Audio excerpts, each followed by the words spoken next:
남편이랑 떡이나 쳐. 휴게실에서 떡 먹던 여군무원에게 역대급 성희롱을 날리며 멱살 잡은 악마 대대장, 그녀의 정체가 삼성군단장으로 밝혀지는 이야기입니다. 구독과 좋아요를 해주시면 더 좋은 사연으로 보답하겠습니다. 대한민국 강원도 춘천.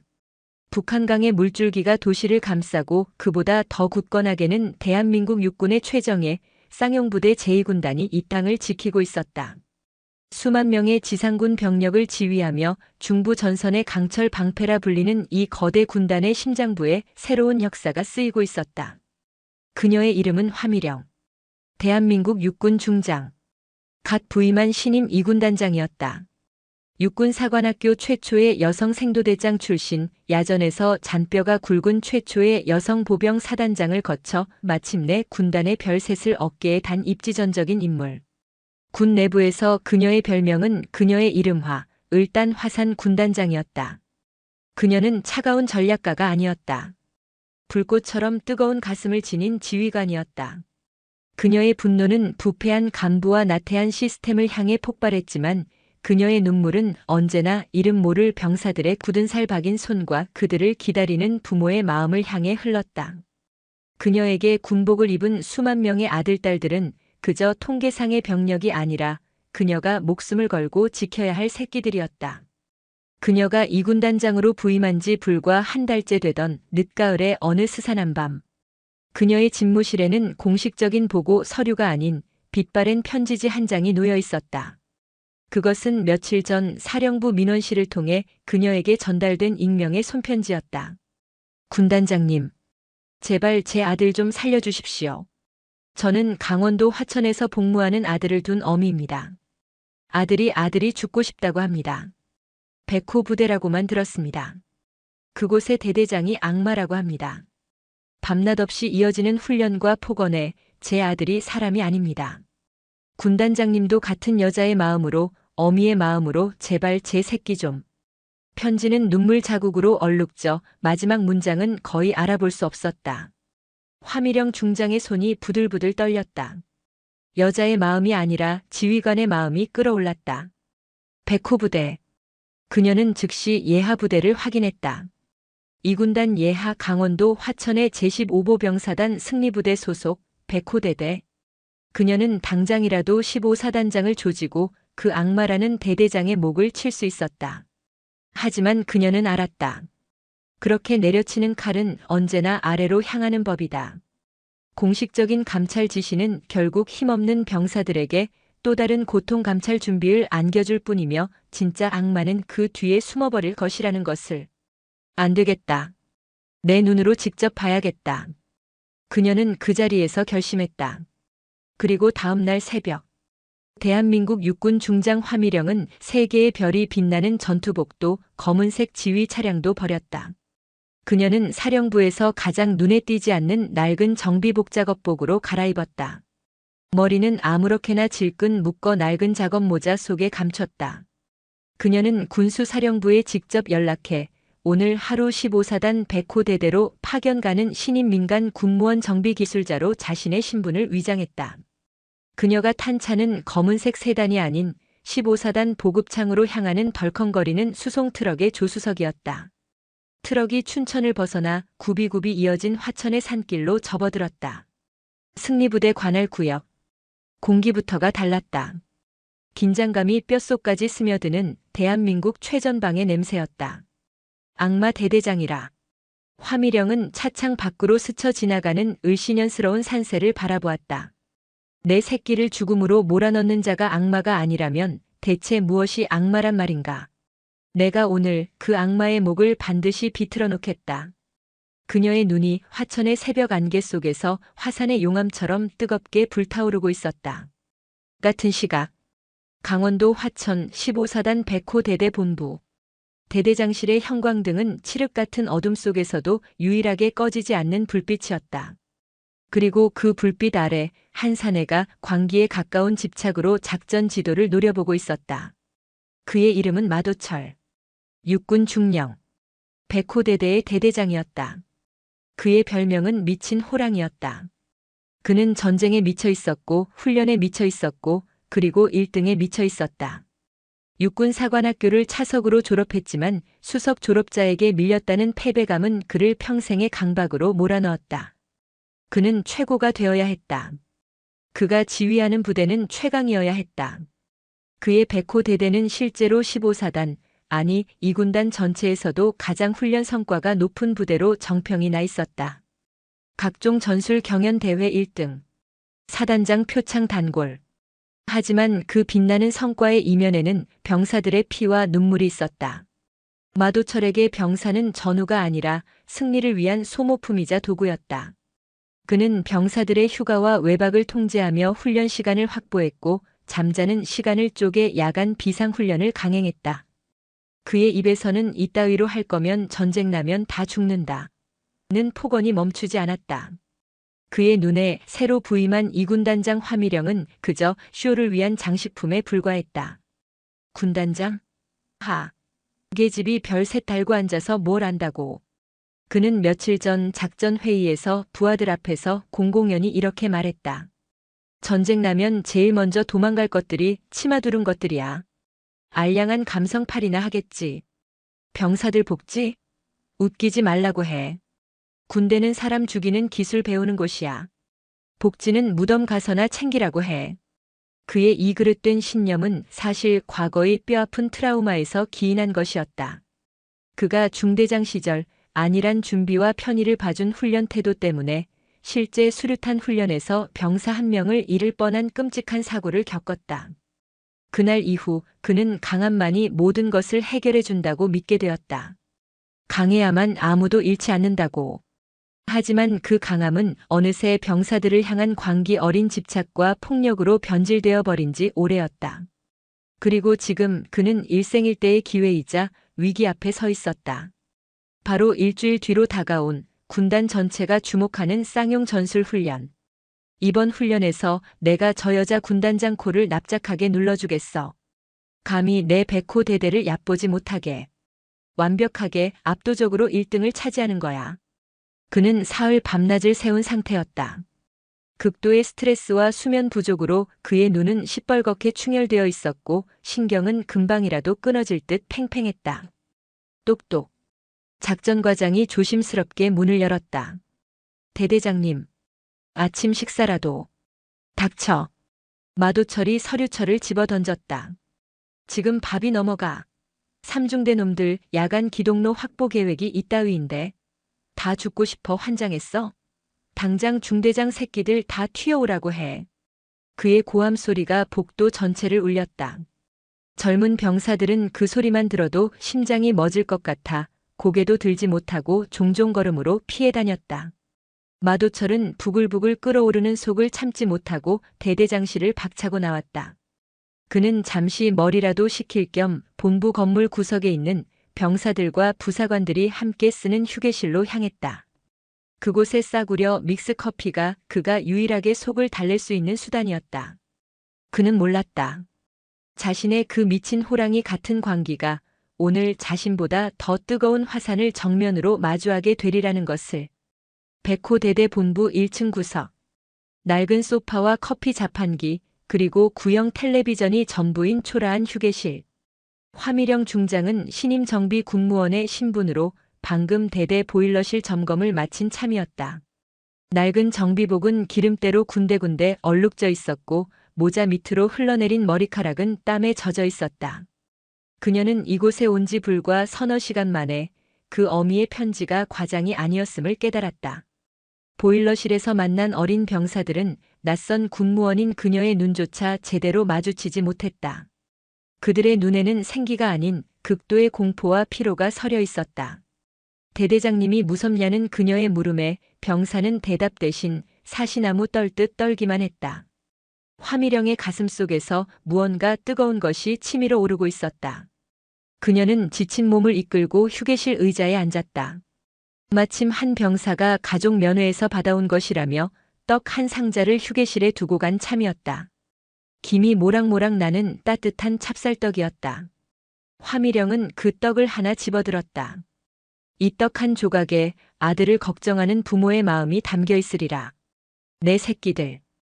그녀는 이 떡을 먹고 있을 병사들을 생각하며 떡을 한 입 베어 물었다. 이 순간만큼은 그녀는 군단장이 아니라 그저 이들의 안위가 걱정되는 어미의 심정이었다. 그때였다. 쾅! 휴게실 문이 마치 폭발이라도 일어난 듯 거칠게 열렸다. 시뻘건 눈. 금방이라도 누군가를 물어뜯을 듯한 흉흉한 기세. 미친 호랑이 마도철 중령이 휴게실 안으로 성큼성큼 들어섰다. 그의 눈에 낯선 여자가, 그것도 기름때 묻은 작업복을 입은 아줌마가 감히 신성한 작전 준비 시간에 휴게실 소파에 앉아 태평하게 떡을 먹고 있는 모습이 들어왔다. 마도철의 팽팽했던 이성의 끈이 그 순간 툭 하고 끊어졌다. 그는 이 여자가 새로운 정비 군무원이라는 사실 따위는 알지도 못했고 알 생각도 없었다. 그의 눈에는 그저 자신의 완벽한 부대에 끼어든 나태하고 쓸모없는 암덩어리로 보일 뿐이었다. 어이. 그가 으르렁거렸다. 화미령은 천천히 고개를 들었다. 그녀는 떡을 든 손을 멈추고 충혈된 눈으로 자신을 노려보는 사내를 바라보았다. 저자가 그 악마 대대장이로군. 뭐하는 년이야? 낮고 위협적인 목소리였다. 화미령은 조용히 떡을 내려놓고 자리에서 일어섰다. 말씀이 좀 거치시네요. 거쳐? 이게 지금 어디서 말대꾸야? 마도철이 그녀 앞으로 다가섰다. 그는 화미령의 꾀죄죄한 행색과 군인이 아닌 민간인이라는 그 태도가 역겨워 견딜 수 없었다. 내 새끼들은 지금 밖에서 피똥 싸면서 구르고 있어. 그런데 넌 뭔데 여기서 떡을 처먹고 있어? 여기가 내년 놀이터야? 휴게실은 쉬라고 있는 곳입니다. 화미령의 차분한 대답이 마도철의 광기에 기름을 부었다. 쉬어? 여자가 이래서 안 된다는 거야. 군대가 무슨 소풍인 줄 알아? 넌 군복 입을 자격도 없어. 그냥 집에나 처박혀서 남편 시중이나 들 것이지 왜 신성한 군대에 기어들어와서 물을 흐려. 그는 화미령이 내려놓은 찹쌀떡을 경멸스럽게 쳐다보았다. 그리고 그의 입에서 짐승의 그것과도 같은 입에 담지 못할 모욕이 터져나왔다. 그렇게 떡이 좋아? 아. 그는 음흉한 미소를 지으며 화미령의 얼굴에 자신의 얼굴을 들이밀었다. 그럼 집에 가서 내 남편이랑 떡이나 쳐. 여긴 내년이 떡 칠 곳이 아니라고.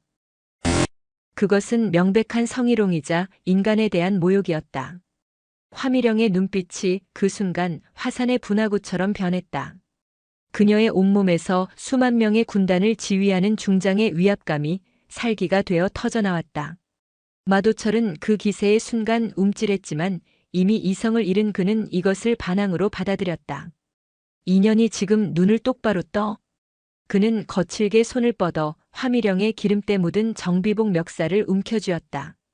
내년이 오늘 죽고 싶어서 환장을 했구나. 당장 내 부대에서 꺼져. 마도철 중령이 이군단장의 멱살을 잡고 휴게실 벽으로 밀어붙이려던 바로 그 찰나. 대대장님, 지금 무슨... 휴게실 문이 다시 한번 열렸다. 대대작전과장과 주임원사가 대대장의 고함 소리를 듣고 황급히 달려온 참이었다. 두 사람 다 썩 꺼져. 2년 버르장머리를 고쳐놓기 전까지는. 중령 마도철.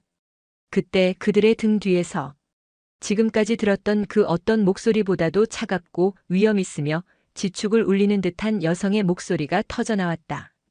마도철은 움찔하며 고개를 돌렸다. 자신의 손에 멱살이 잡힌 그 아줌마가 방금 전과는 완전히 다른 사람처럼 자신을 노려보고 있었다. 그 눈빛은 미친 호랑이인 자신이 감히 감당할 수 없는 대한민국 최전선을 호령하는 화산 그 자체였다. 내 놈은 지금 내 놈의 직속 상관이자.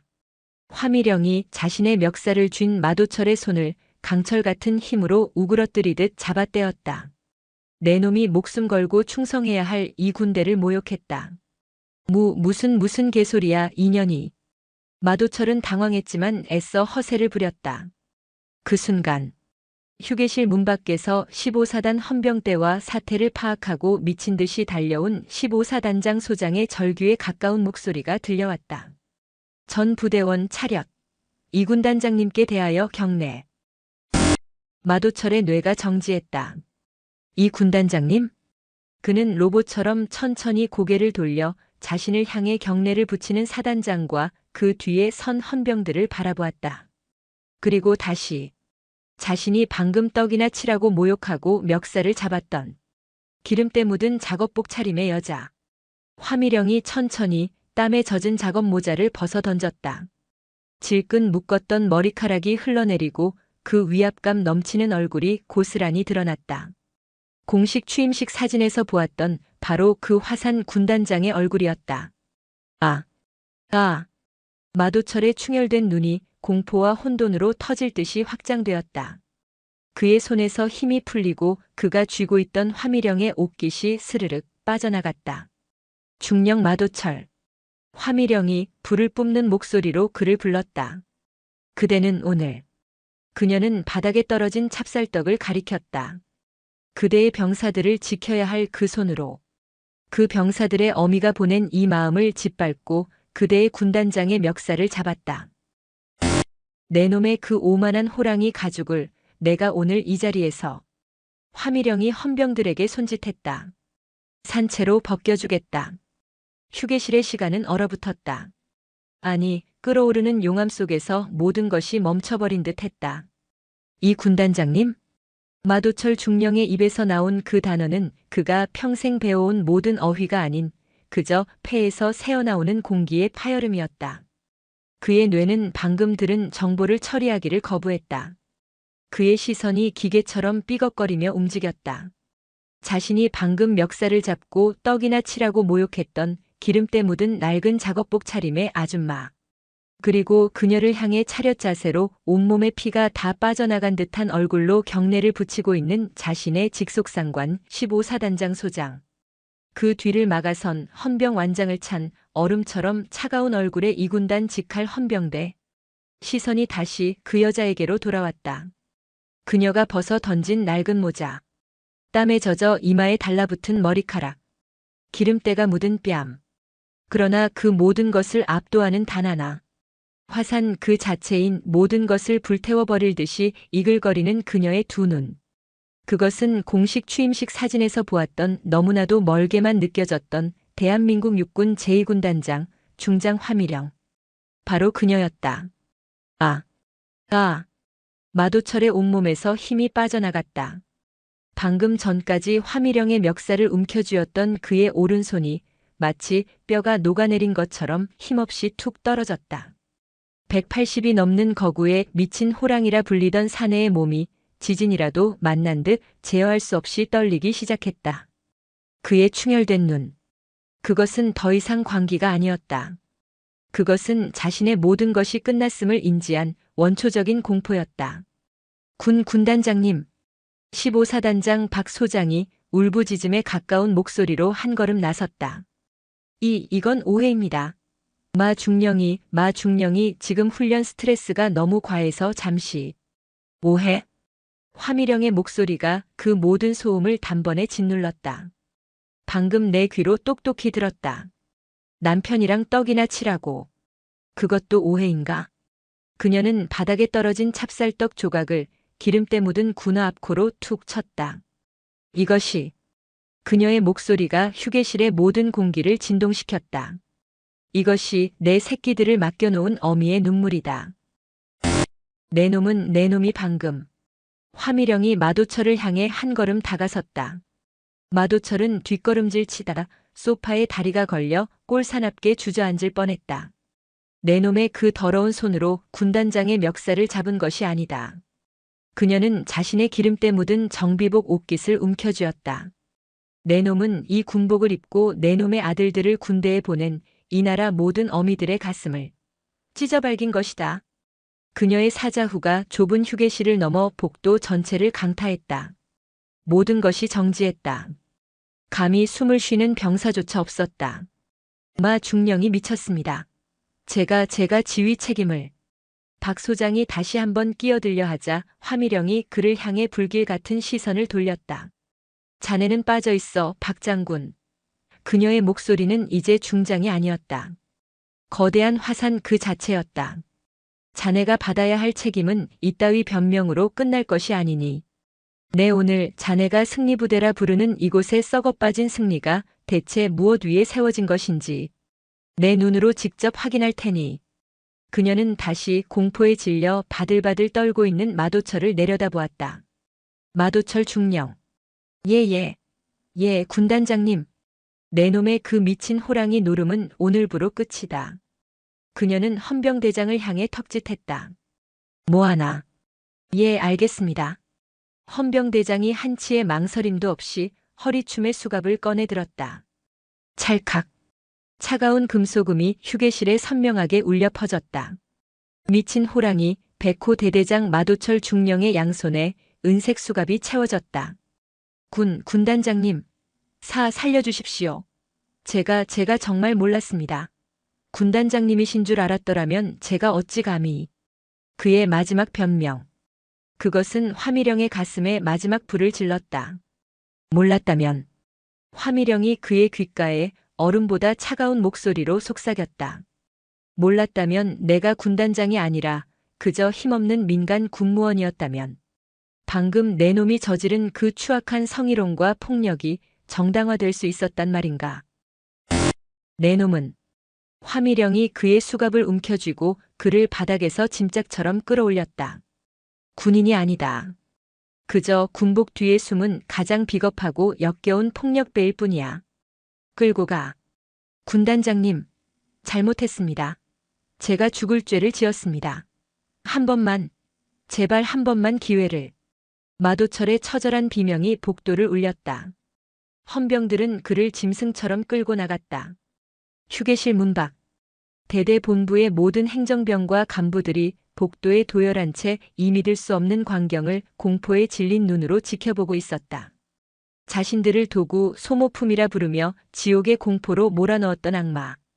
그 악마가 이름 모를 꾀죄죄한 정비공 아줌마에게 멱살을 잡았다가 수갑을 차고 끌려나가는 모습을. 화미령은 그들의 눈을 하나하나 마주쳤다. 그녀는 더 이상 분노하지 않았다. 그녀의 눈에는 오직 이 지옥에서 떨고 있었을 내 새끼들에 대한 뜨거운 연민과 미안함만이 가득했다. 사단장. 그녀가 박 소장을 불렀다. 당신 지휘통제실로 가지. 그리고 2군단 감찰실장 당장 호출해. 오늘부로 15사단 전체에 대한 특별 감찰을 개시한다.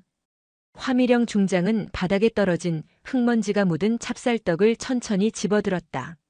그것을 손수건에 소중히 쌌다. 그녀의 전쟁은 이제 막 시작된 것이었다.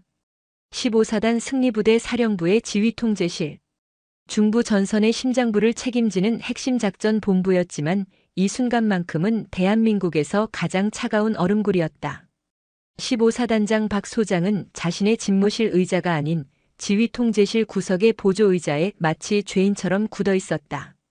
그의 앞 거대한 전술 상황판 중앙에는 여전히 기름때 묻은 정비복 차림의 화미령 중장이 불을 뿜는 화산처럼 서 있었다. 그녀의 한마디에 2군단 직할 감찰실과 헌병대 수십 명이 마치 폭풍처럼 15사단 사령부와 백호 대대 본부를 덮쳤다. 모든 서류, 모든 컴퓨터 예외 없이 봉인한다. 특히 백호 대대의 모든 병사 소원 수리함, 원본 그대로 확보해. 단 한 장의 누락도 없이. 감찰은 신속하고 무자비하게 진행되었다. 그리고 불과 3시간 만에 지휘통제실 중앙 스크린에 승리부대의 민낯이 떠오르기 시작했다. 그것은 승리가 아니었다. 그것은 지옥도였다. 보고드립니다. 2군단 감찰실장 대령이 떨리는 목소리로 보고를 시작했다. 백호 대대 소원 수리함 지난 6개월간 접수된 총 127건의 불만 사항 중 처리 완료로 보고된 127건 모두가 허위 보고였습니다. 뭐라고?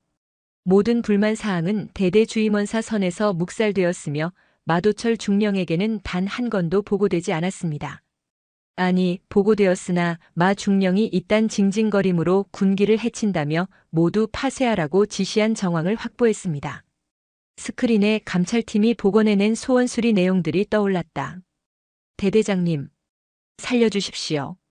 발목 인대가 끊어졌는데 훈련에서 열외하면 정신력이 부족하다며 완전 군장 구보를 시킵니다. 새벽 3시에 비상훈련 거는 것 제발 멈춰주십시오. 잠을 못 자서 총을 들고 서 있다가 쓰러질 것 같습니다. 휴가 신청서를 냈더니 대대장님이 보는 앞에서 찢어버렸습니다. 전쟁 중에 휴가가 웬 말이냐고 했습니다. 저희는 전쟁 중이 아닙니다. 그리고 어머니, 죄송합니다. 저는 더 이상 버틸 수가 없습니다. 이곳은 지옥입니다. 마도철 대대장은 악마입니다. 저 먼저 갑니다. 그것은 화미령에게 편지를 보냈던 그 어미의 아들 김일병이 차마 붙이지 못하고 소원 수리함에 넣었던 유서였다. 화미령의 눈이 참을 수 없는 분노와 슬픔으로 붉게 충혈되었다. 그녀는 옆에 서 있던 박 소장의 멱살을 마도철이 자신에게 했던 것보다 더 거세게 움켜쥐었다. 박 장군, 내 놈도 정녕 몰랐단 말인가. 내 놈의 부대가 내 놈의 새끼가 이 지옥 속에서 죽어가고 있었다.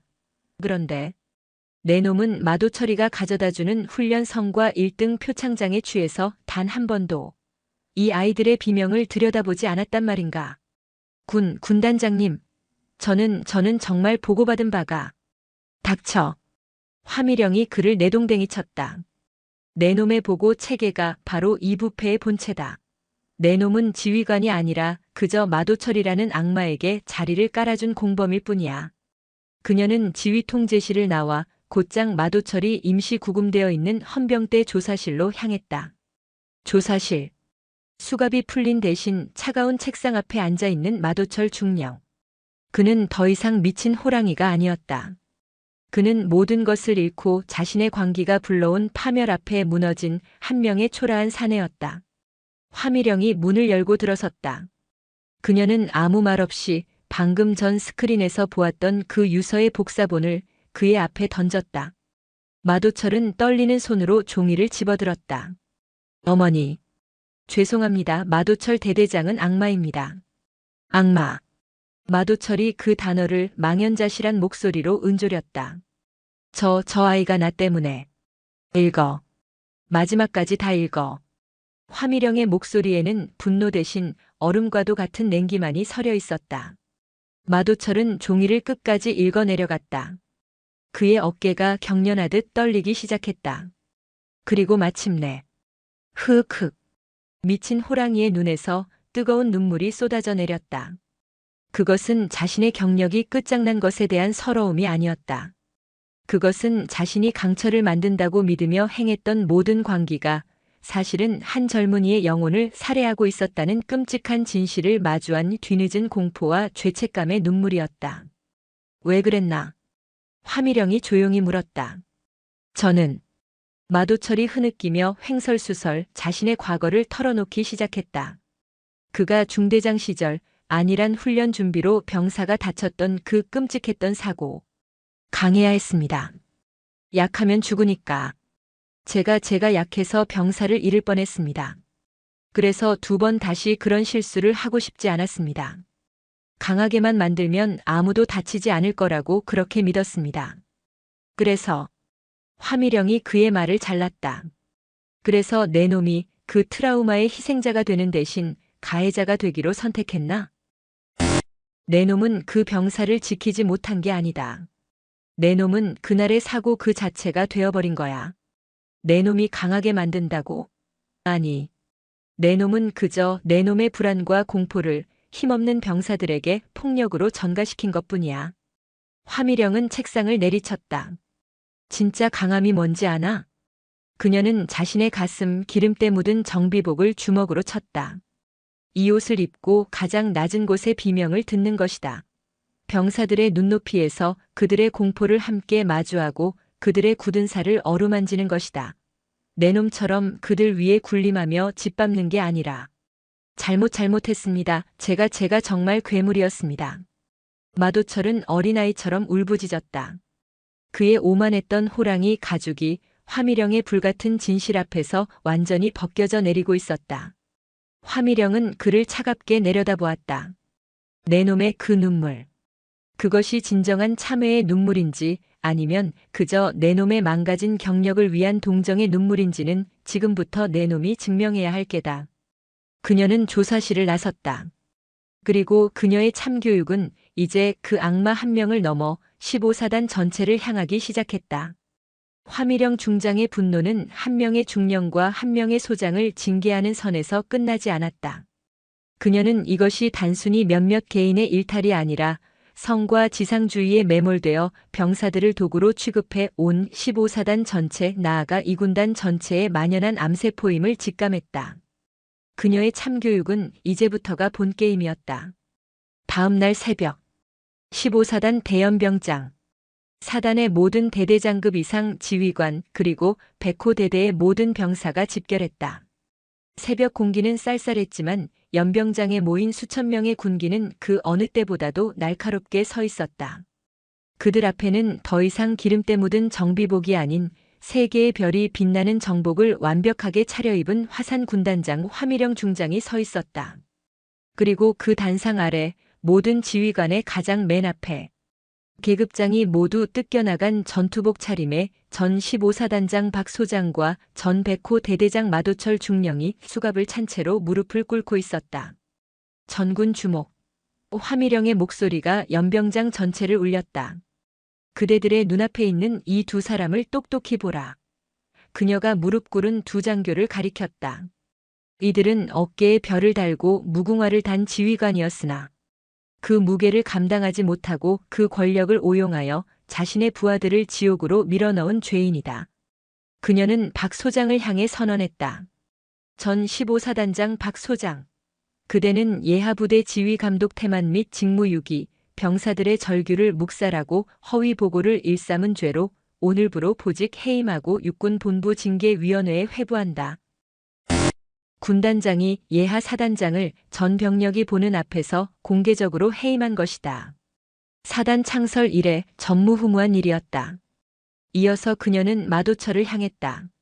전 백호 대대장 마도철 중령. 그대는 상관 모욕, 부하 성희롱, 가혹 행위 및 직권 남용 그리고 화미령은 잠시 숨을 골랐다. 이 나라 군대의 근간인 병사들을 인간이 아닌 도구로 취급하여 그들의 영혼을 짓밟은 죄로 오늘부로 파면 조치하고 군사재판에 회부한다. 파면. 군인에게 내려질 수 있는 가장 불명예스러운 처벌. 마도철은 무릎 꿇린 채 고개를 들지 못하고 그저 자신의 죄가 선고되는 그 순간을 온몸으로 받아내고 있었다. 헌병대는 이 죄인들을 즉각 이송하라. 헌병들이 두 사람을 끌고 연병장을 가로질러 나갔다. 수천 명의 병사들이 자신들을 지배했던 악마와 그 악마를 방관했던 사단장이 한 명의 여성 군단장에 의해 단죄되는 그 역사적인 순간을 숨죽여 지켜보고 있었다. 이것이 바로 화미령이 보여준 가장 통쾌하고 완벽한 도파민의 폭발이었다. 하지만 그녀의 참교육은 여기서 끝나지 않았다. 그녀는 연병장에 도열한 겁에 질린 백호대대 병사들을 향해 천천히 걸어갔다. 그리고 가장 앞줄에 서 있던 헬쑥한 얼굴의 한 일병. 그녀에게 유서를 썼던 김진우 일병 앞에 멈춰섰다. 화미령은 아무 말 없이 자신의 주머니에서 어젯밤 흙먼지를 털어내고 소중히 싸두었던 그 찹쌀떡을 꺼냈다. 김일병. 이일병. 김. 진. 우. 김일병이 군단장이 자신을 알아봤다는 사실에 경기를 일으킬 듯이 경례를 붙였다. 화미령은 그의 어깨를 부드럽게 감싸주었다. 어제 이 떡을 먹다가 내가 좀 체했네. 이 떡. 그녀가 김일병의 손에 떡을 쥐어주었다. 자네 어머님께서 보내신 마음이지? 김일병의 눈이 믿을 수 없다는 듯이 커졌다. 자신이 쓴 그 유서 그리고 어머니의 편지. 그 모든 것을 이 높은 분이 군단장님이 직접. 자네가 죽으려고 했던 그 마음. 화미령의 목소리가 불꽃처럼 뜨거워졌다. 자네가 포기하려 했던 그 목숨. 그건 내 놈 대대장의 것도 사단장의 것도 심지어 나 군단장의 것도 아니다. 그녀가 김일병의 가슴을 가리켰다.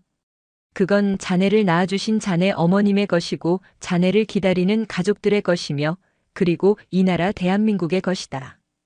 김일병의 눈에서 굵은 눈물이 본물처럼 터져나왔다. 그것은 공포의 눈물이 아니었다. 그것은 구원의 눈물이었다. 미안하다. 화미령 중장이 세 개의 별을 단 이 군단장이 수천 명의 병사들이 보는 앞에서 이름 모를 일병 하나에게 허리를 숙여 사과했다. 내가 더 빨리 오지 못해서 미안하다. 내 새끼가 이 지옥에서 홀로 울고 있었는데 내가 너무 늦게 왔다. 그 순간 김일병의 울음은 백호대대 전체의 울음이 되어 터져나왔다. 그동안 악마의 밑에서 억눌려왔던 모든 서름과 공포가 군단장의 그 따뜻한 사과 한마디에 거대한 감동의 파도가 되어 연병장을 휩쓸었다. 화미령은 일어섰다. 그녀는 울고 있는 병사들과 충격과 감동에 휩싸인 지휘관들을 향해 마지막 교훈을 전했다. 모두 들으라. 진정한 백호는 미친 듯이 포효하며 제 새끼를 물어뜯는 짐승이 아니다. 진정한 승리는 병사들의 눈물을 쥐어짜 만든 가짜 트로피가 아니다. 진짜 강함이란. 그녀가 김일병의 어깨를 다시 한번 꽉 잡았다. 내 전우가, 내 새끼가 이 차가운 땅에서 홀로 울지 않도록. 그의 손을 잡아주고 그의 등을 두드려주며 기꺼이 그의 눈물을 닦아줄 수 있는 용기다. 그녀는 울고 있는 마도철에게 군사 재판을 받기 전 마지막으로 한 가지 명령을 내렸다. 그것은 김일병의 손을 잡고 그의 어머니께 직접 자신이 빼앗으려 했던 그 아들의 목숨을 다시 돌려보내게 되어 죄송하다고 용서를 구하라는 명령이었다. 미친 호랑이는 죽었다. 그리고 그 자리에는 자신의 죄를 깨닫고 평생을 속죄하며 살아가야 할 한 명의 인간만이 남았다.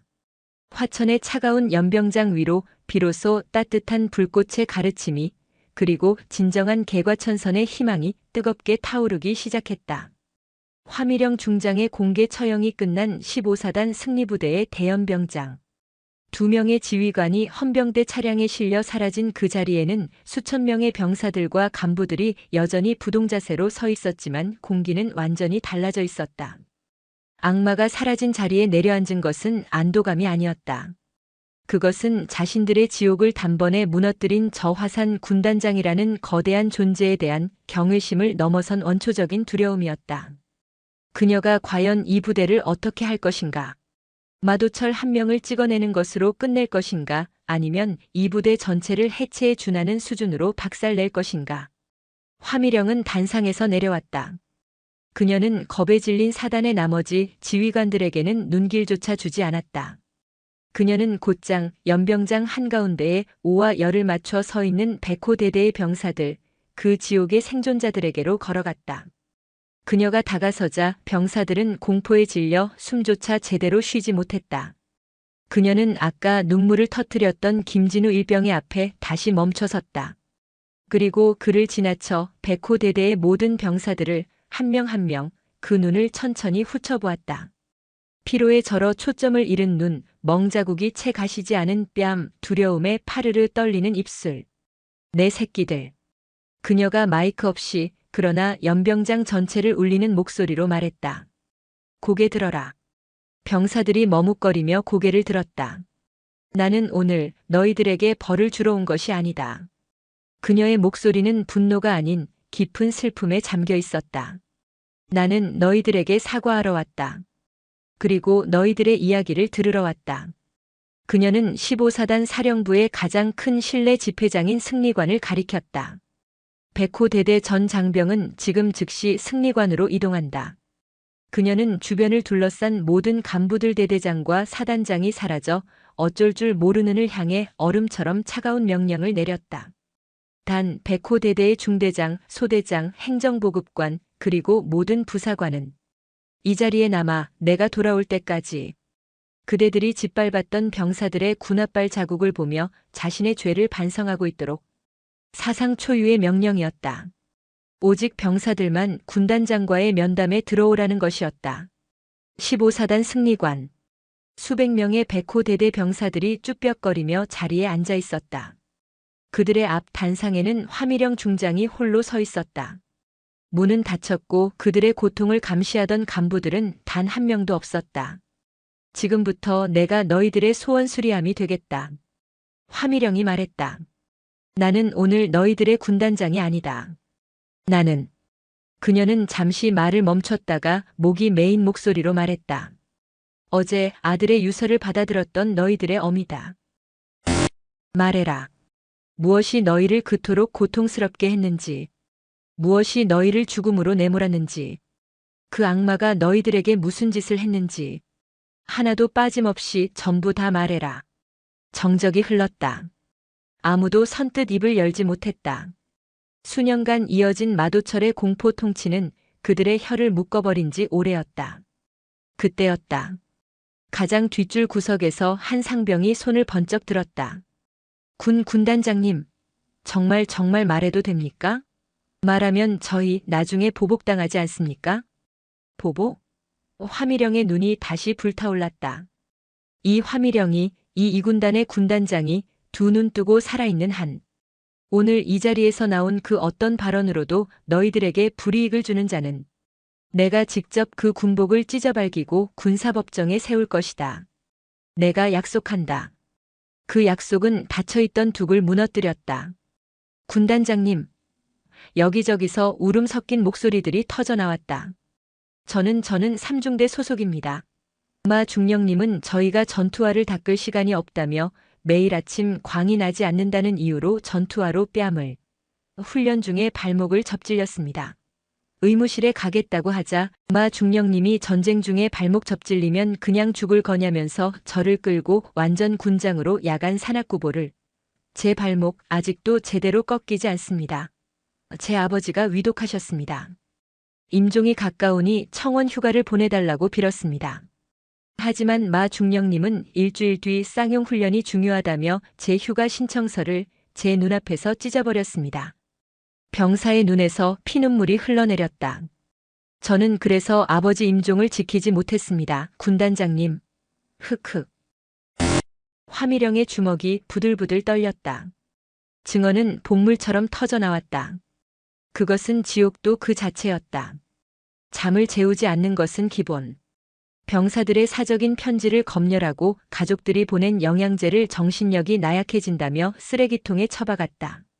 병사들의 식사 시간을 10분으로 줄여 남은 부식비로 자신의 간부 회식비를 충당했다.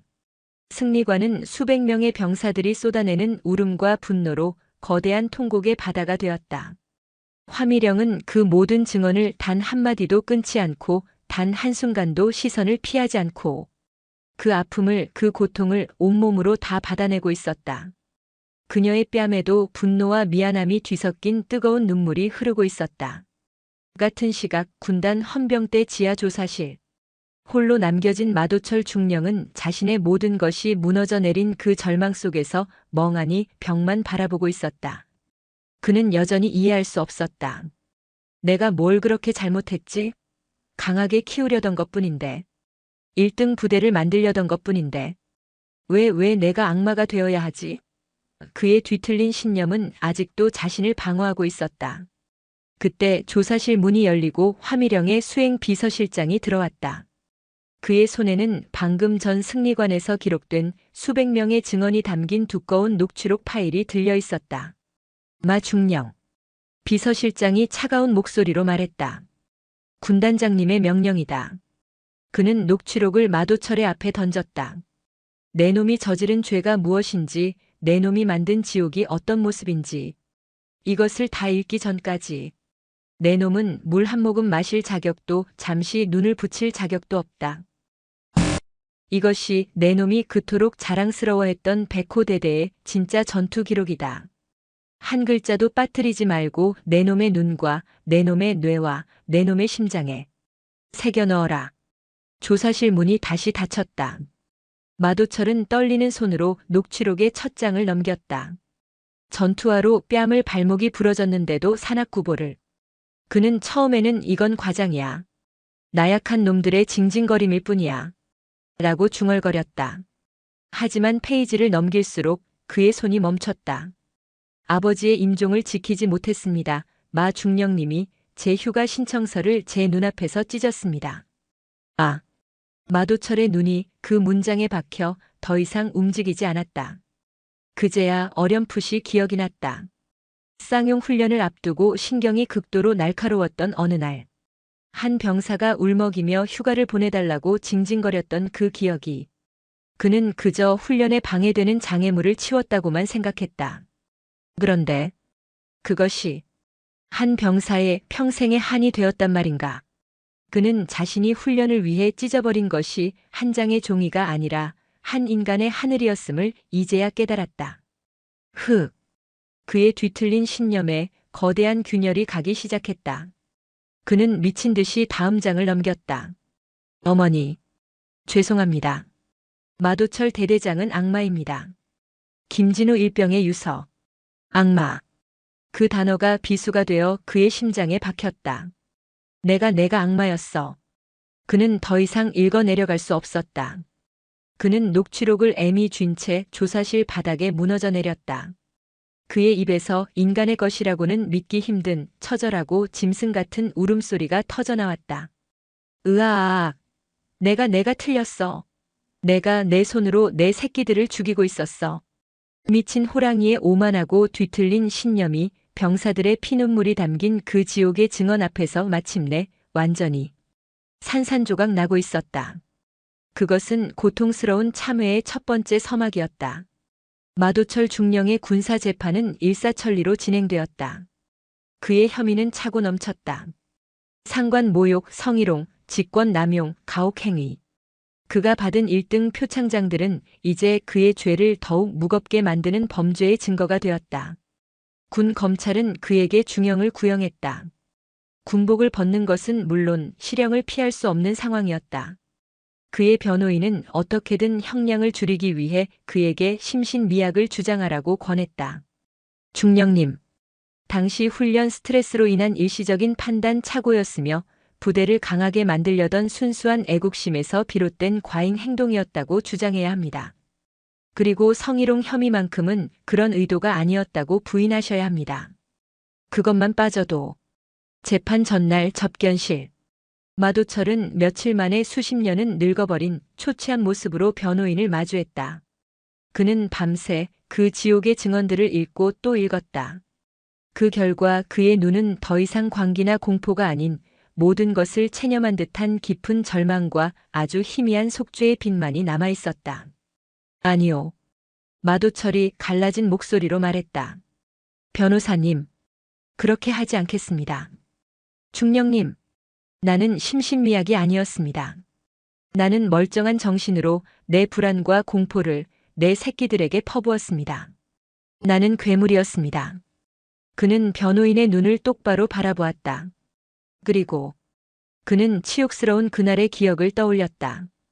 떡이나 치라는 말. 나는 명백히 그런 의도로 말했습니다.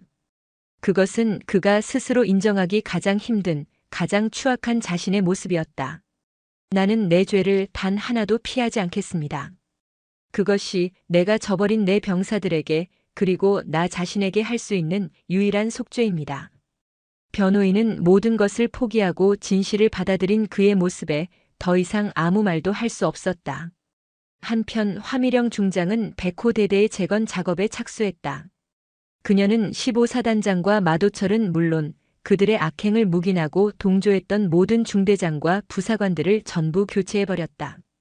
그리고 그 빈자리에 이 군단 전체에서 가장 강직하고 병사들을 인간으로 대할 줄 아는 젊고 유능한 장교들을 수혈했다.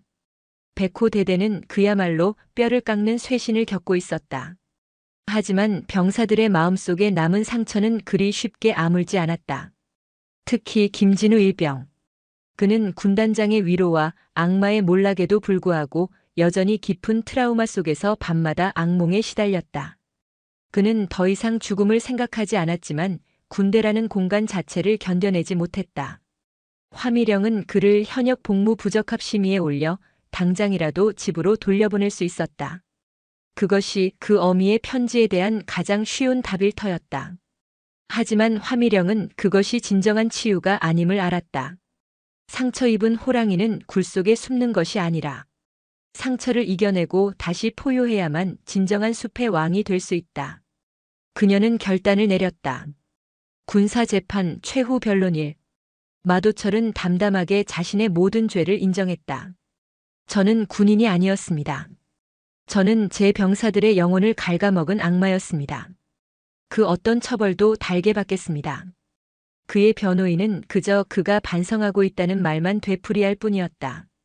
재판장이 그에게 마지막으로 할 말이 있냐고 물었다. 그때 재판장님, 마도철이 아주 어렵게 입을 열었다. 제가 벌을 받기 전에 단 한 사람에게 용서를 구할 기회를 주실 수 있겠습니까? 재판장이 의아해하는 순간 조사실 문이 열리고 한 사람이 걸어 들어왔다. 마도철의 눈이 지진을 만난 듯 흔들렸다. 그곳에는 깨끗한 전투복을 입은 김진우 일병이 서 있었다. 모든 것은 화미령 중장이 계획한 일이었다. 그녀는 재판부에 마도철의 개과천선을 위한 마지막 시험이자 김진우 일병의 트라우마 극복을 위한 마지막 관문을 제안했던 것이다. 김 일병은 자신을 죽음으로 내몰았던 그 악마와 단둘이 마주섰다. 그의 온몸이 공포의 기억으로 떨려왔다. 마도철은 차마 그 얼굴을 마주 볼 수가 없었다. 그는 그 자리에서 수갑을 찬 그 모습 그대로 김일병을 향해 바닥에 이마가 닿도록 무릎을 꿇고 절을 했다. 흑! 마도철의 어깨가 들썩였다. 김일병. 그는 차마 고개를 들지 못했다. 내가 잘못했다. 내가 내 아버지의 임종을 막았고 내 발목을 부러뜨렸으며 내 목숨을 빼앗으려 했다. 일어나십시오. 김일병의 목소리가 얼음처럼 차갑게 울렸다. 아니다. 나는 내가 나를 용서하라고 말하기 전까지 일어날 자격이 없다. 용서? 김일병의 눈에 분노와 슬픔이 뒤엉켰다. 당신이 내 아버지의 마지막 순간을 돌려줄 수 있습니까? 당신이 내 부러진 발목을 그날로 되돌릴 수 있습니까? 없다. 그런데 무슨 자격으로 용서를 빕니까? 김일병이 절규했다. 자격 없다. 마도철은 그저 이마를 바닥에 댄 채 울부짖었다. 하지만 김일병. 나는 내가 나를 용서하지 않아도 좋다. 나를 평생 증오해도 좋다. 하지만 그가 고개를 들었다. 그의 얼굴은 눈물과 콧물 그리고 참회의 고통으로 범벅이 되어 있었다. 너 자신을 용서해라. 너는 나약한 놈이 아니었다. 너는 이 악마 밑에서 가장 용감하게 버텨낸 내 부대 최고의 병사였다. 내가 괴물이 되어 너를 짓밟았을 뿐이다. 제발 나 같은 놈 때문에 내 남은 인생을 지옥 속에 가두지 마라. 그것이 내가 내게 빌 수 있는 유일한 속죄다. 김진우 일병은 자신을 악마라고 칭하며 자신의 용서가 아닌 자신의 미래를 위해 울부짖는 저 무너져 내린 인간 마도철을 멍하니 바라보았다. 그 순간 그를 올가매고 있던 그 끔찍했던 트라우마의 사슬이 툭 하고 끊어지는 소리가 들렸다. 그는 마도철을 용서한 것이 아니었다. 그는 그 지옥에서 살아남은 자기 자신을 비로소 껴안을 수 있게 된 것이었다. 김일병은 뒤돌아서서 조사실을 나갔다.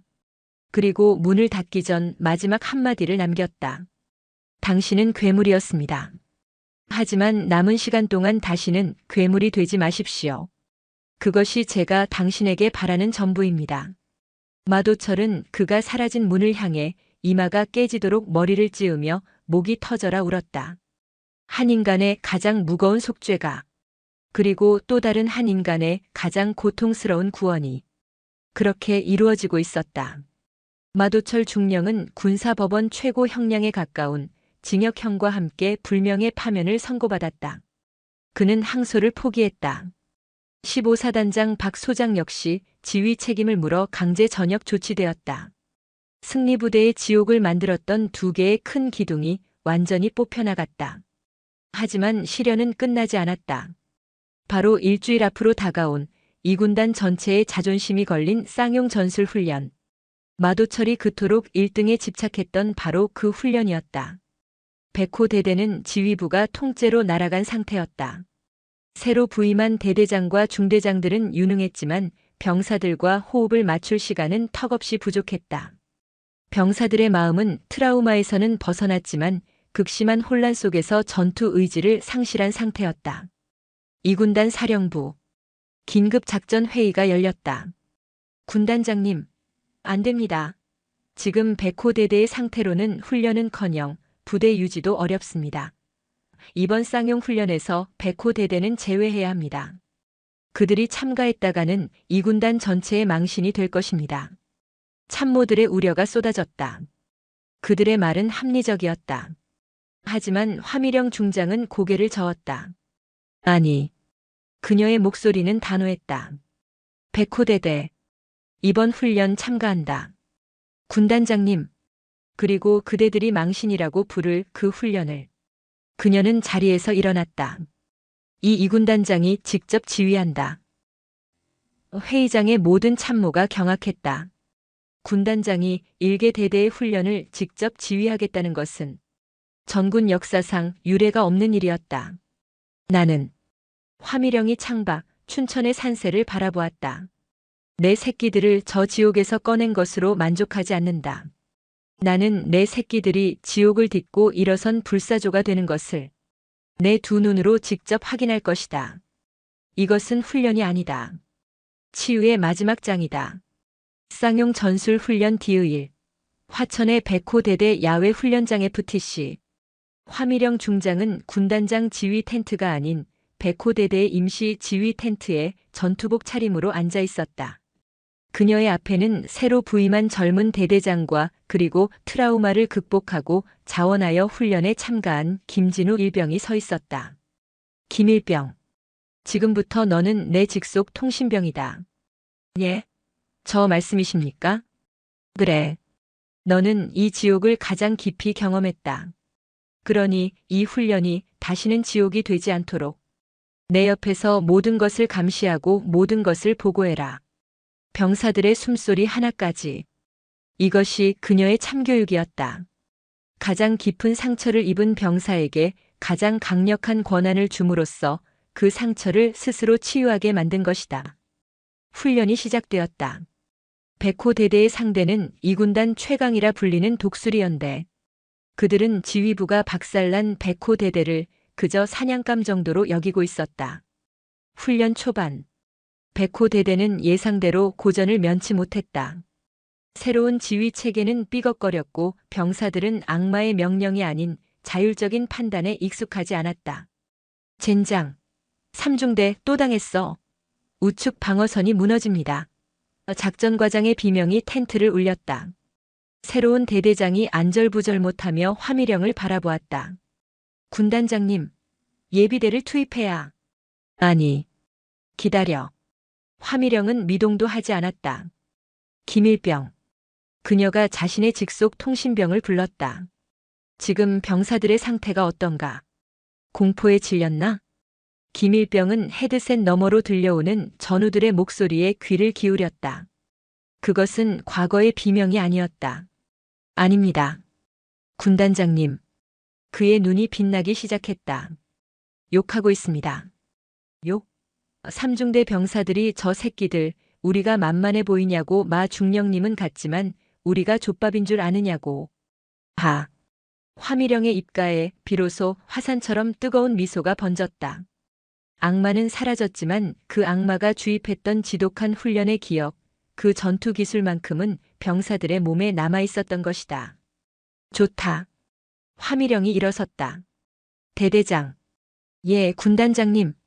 내가 짜온 그 FM 작전 계획서. 지금 당장 찢어버려라.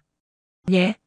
나는 지금부터 미친 호랑이가 쓰다 버린 가장 위험한 작전 계획을 승인한다. 그녀는 며칠 전 마도처리 옥중에서 속죄하는 마음으로 써내려간 쌍용훈련 필승 전술 비책을 꺼내들었다. 그것은 상식적인 모든 방어선을 포기하고 적의 심장부로 곧장 파고드는 그야말로 미친 작전이었다. 군단장님.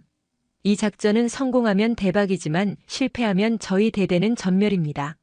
너무 위험합니다. 위험? 화미령이 웃었다. 내 새끼들은 이미 죽음보다 더한 지옥을 이겨냈다. 그녀가 김일병의 어깨를 잡았다.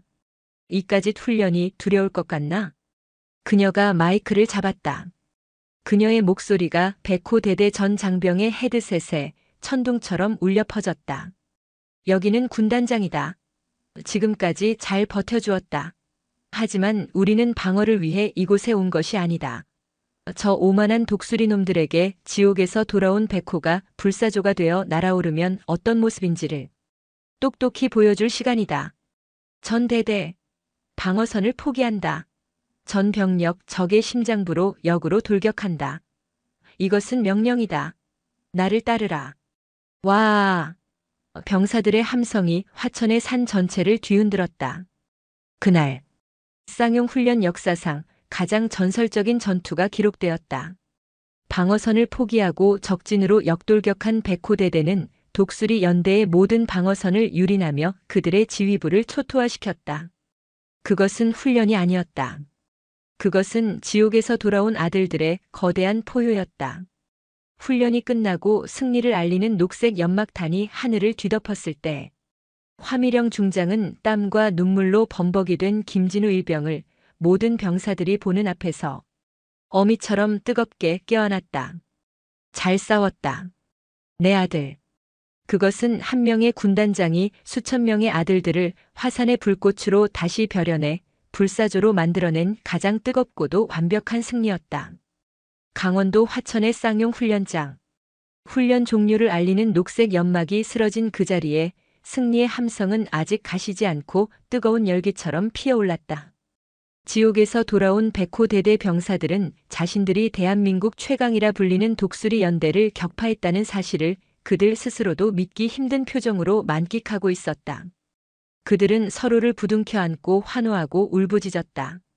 그 중심에 김진우 일병의 어깨를 굳건히 감싸 쥔 채 땀과 흙먼지로 범벅이 된 화산 군단장 화미령 중장이 서 있었다. 그녀는 훈련이 끝나자마자 복잡한 강평이나 보고를 준비하려던 새 대대장을 막아 세웠다. 대대장. 지금 당장 이 군단 직할 보급대에 연락해. 예, 군단장님. 오늘 저녁 백호대대 전 장병이 먹을 삼겹살과 닭고기 그리고 콜라와 사이다를 무제한으로 공수하라고 하게. 이것은 강평이 아니라 잔치다. 새 대대장의 눈이 커졌다. 하지만 군단장님 예산은 내 지휘관 활동비 전액을 털어서라도 충당한다. 화미령이 잘라 말했다. 가서 최고급으로 준비하라고 전해. 내 새끼들 오늘만큼은 배가 터지도록 먹어야겠다. 그날 저녁 훈련장 한복판 임시로 설치된 거대한 천막 아래에서 군 역사상 전무후무한 잔치가 벌어졌다. 지휘관을 위한 높은 단상 따위는 없었다. 화미령 중장은 세 개의 별이 달린 그 전투복 차린 그대로 병사들과 똑같은 식판을 들고 줄을 섰다. 그녀는 기름때 묻은 작업복을 입었던 그날처럼 병사들 사이 흙바닥에 스스럼 없이 주저앉았다. 자, 김일병. 한 점 받아. 그녀가 자신의 식판에 있던 가장 잘 익은 삼겹살 한 점을 김진우 일병의 식판 위에 올려주었다. 군단장님. 제가 어떻게 해. 김일병이 당황해서 어쩔 줄 몰라 하자 화미령이 호탕하게 웃었다. 이놈. 오늘 나를 업고 뛴 놈이 고기 한 점에 쩔쩔매기는. 그녀는 콜라 캔을 따서 김일병의 컵에 따라주었다. 마셔라. 오늘은 군단장이 아니라 너희들과 함께 지옥불을 건너온 전우로서 주는 술이다. 그녀는 자리에서 일어나 모든 병사들의 컵에 일일이 사이다와 콜라를 채워주며 그들의 눈을 마주쳤다. 오늘 너희들의 승리는 그저 독수리 연대를 이긴 것이 아니다. 그녀의 목소리가 잔치 분위기 속에서도 병사들의 가슴에 선명하게 파고들었다. 너희들은 너희들을 짓밟았던 악마의 그림자를 이겼고 너희들을 나약하게 만들었던 공포를 이겼으며 무엇보다 우리는 안 될 거야라고 스스로를 포기했던 너희들 자신의 어제를 이겨낸 것이다. 그녀는 자신의 컵을 높이 들었다. 너희들은 더 이상 지옥의 백호가 아니다. 너희들은 오늘부로 그 어떤 지옥불 속에서도 다시 살아 돌아온 대한민국 육군 최강의 불사조 부대다. 불사조 부대를 위하여. 와! 병사들의 함성이 화천의 밤하늘을 갈랐다. 그것은 진정한 치유와 부활을 알리는 우렁찬 포효였다. 화산의 뜨거움은 그저 악마를 불태워버린 것이 아니라 얼어붙었던 병사들의 가슴에 다시 타오를 수 있는 불씨를 심어준 것이었다. 그로부터 한 달 뒤 제2군단 보통군사법원 최종 선고 공판. 모든 것을 잃은 전 중령 마도철은 수의를 입은 초라한 모습으로 피고인석에 앉아 있었다. 그의 곁에는 전 사단장 박 소장 역시 고개를 들지 못한 채 앉아 있었다. 재판은 그들의 모든 혐의를 인정하여 불명예 파면과 함께 중형을 선고하는 것으로 기울고 있었다. 재판장이 마지막 판결문을 읽으려던 순간 잠시 마도철이 떨리는 목소리로 최후 진술을 요청했다. 그는 지난 한 달간 옥중에서 백호대대의 모든 병사들에게 한 명 한 명 자신의 피와 눈물로 쓴 사죄의 편지를 써내려갔다. 저는 용서받을 자격이 없는 죄인입니다. 그의 목소리는 과거의 그 미친 호랑이가 아닌 모든 것을 잃고 자신의 죄를 직시한 한 인간의 것이었다. 저는 저의 뒤틀린 신념으로 이 나라의 가장 귀한 아들들을 지옥으로 밀어넣었습니다.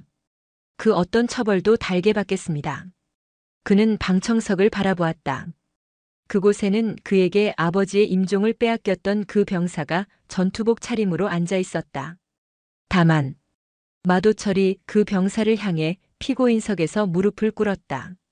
저에게 만약 아주 만약에라도 다시 군인의 정신을 가르칠 기회가 주어진다면 그는 흐느꼈다. 저는 제가 저지른 이 끔찍한 죄를 제 남은 평생 동안 단 하루도 잊지 않고 다시는 저와 같은 악마가 이 군대에 태어나지 않도록. 그의 말은 더 이상 이어지지 못했다. 그것은 형량을 줄이기 위한 가식적인 변명이 아니었다. 그것은 모든 것을 잃고 나서야 비로소 깨달은 한 남자의 고통스러운 개과천선의 절규였다.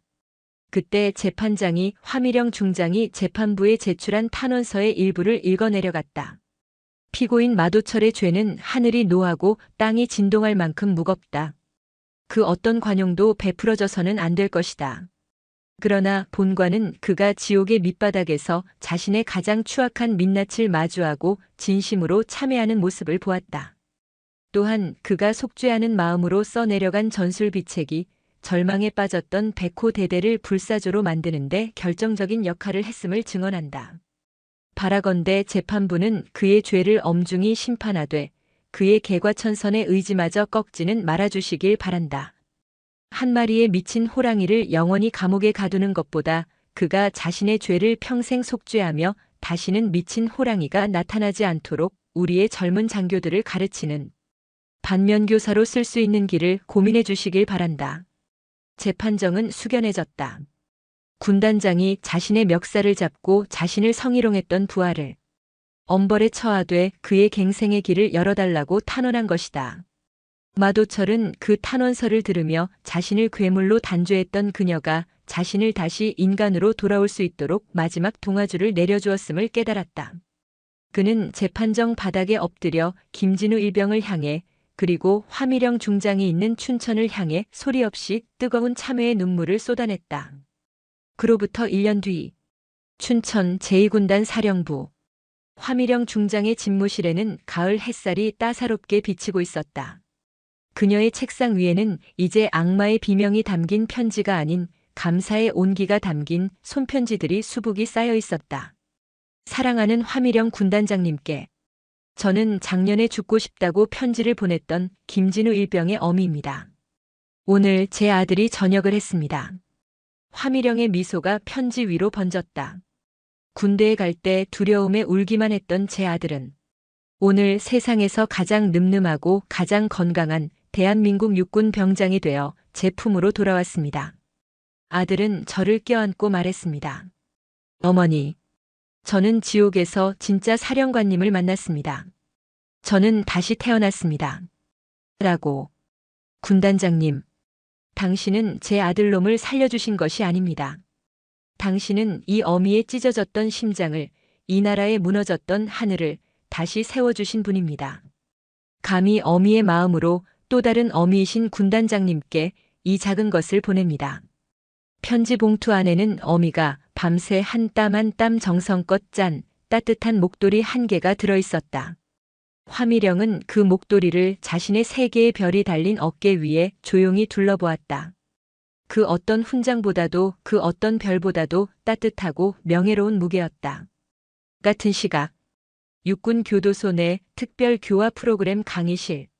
죄수복을 입었지만 눈빛만큼은 과거의 광기가 아닌 깊은 성찰과 지혜로 빛나는 한 사내가 이제 막 임관을 앞둔 젊은 소위 후보생들 앞에 서 있었다.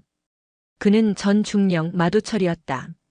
그는 감형을 받았지만 여전히 복역 중이었고 화미령의 제안대로 자신의 실패를 가르치는 교관으로 속죄의 나날을 보내고 있었다. 제군들. 그의 목소리는 차분하지만 뼈아픈 진심이 담겨 있었다. 나는 한때 1등에 미쳐 있었다. 나는 병사들을 도구로 보았고 승리만을 탐했다. 그 결과 나는 악마가 되었고 모든 것을 잃었다. 그는 젊은 장교들의 눈을 하나하나 마주쳤다. 제군들은 나처럼 되지 마라. 진정한 강함은 병사들을 짓밟는 것이 아니라 그들의 아픔을 껴안는 것에서 나온다. 그것을 가르쳐 주신 분이 내가 감히 멱살을 잡았던 나의 군단장님이셨다. 기억하라. 제군들의 어깨에 달릴 그 계급장은 권력이 아니라 한 명 한 명의 귀한 아들들의 목숨을 책임져야 할 세상에서 가장 무거운 십자가임을. 그의 참교육은 그의 개과천선은 그렇게 군대의 가장 어두운 곳에서부터 새로운 희망의 불씨가 되어 다시 타오르고 있었다. 그리고 다시 강원도 화천 15사단. 백호 대대는 이제 더 이상 악마의 부대가 아니었다. 그들은 군단장이 직접 불사조라는 별칭을 하사한 이 군단 최고의 명예부대가 되어 있었다. 병사들의 얼굴에는 공포 대신 자부심이 넘쳤고 간부들의 눈에는 오만 대신 전우애가 빛나고 있었다. 그해 겨울. 다시 혹한이 찾아온 그날. 화미령 중장은 그 어떤 예고도 없이 다시 그곳을 찾았다. 그녀는 이제는 말끔하게 수리된 그 휴게실로 들어섰다. 그곳에는 1년 전 그날처럼 병사들이 이번에는 찹쌀떡이 아닌 따뜻한 어묵을 나눠 먹으며 웃음꽃을 피우고 있었다. 병사들이 불쑥 들어선 군단장을 보고 기겁하며 일어나려 할 때 화미령이 손을 들어 그들을 막았다. 쉬어. 그녀가 미소를 지었다. 나도 어묵 하나만 끼워주면 안 될까? 예. 당연합니다, 군단장님. 한 상병이 얼떨결에 가장 큰 어묵을 그녀에게 건넸다. 화미령은 그 뜨거운 어묵을 한 입 베어 물었다. 1년 전 그 차가운 찹쌀떡과는 비교할 수 없는 온기가 그녀의 가슴 속으로 퍼져나갔다. 그래. 그녀가 창밖을 바라보며 병사들을 향해 그리고 자기 자신을 향해 나지막이 말했다. 이 맛이다. 군대란 그리고 지휘관이란 바로 이 내 새끼들과 함께 나누는 이 뜨끈한 어묵 국물 같은 것이어야 한다. 화산의 불꽃은 모든 부패를 태우고 모든 상처를 녹이고 마침내 이 차가운 최전방의 땅에 누구도 끌 수 없는 따뜻한 감동과 희망의 모닥불을 그렇게 남겨놓았다. 오늘도 요지경 사연을 잘 들어주셔서 감사합니다.